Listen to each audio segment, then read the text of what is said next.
Hello, welcome back to Survey Online Classes. So today's proverb is to kill two birds with one stone. What does it mean?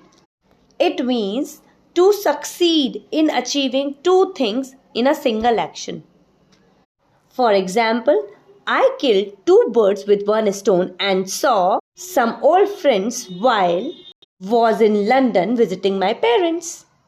मतलब मैं parents से मिलने London गया था लेकिन वहाँ पे मुझे मेरे दोस्त भी मिल गए, तो एक साथ उसने दो काम कर लिए. In one action he went to London and to meet his parents, but by chance he also get chance to meet his friends too.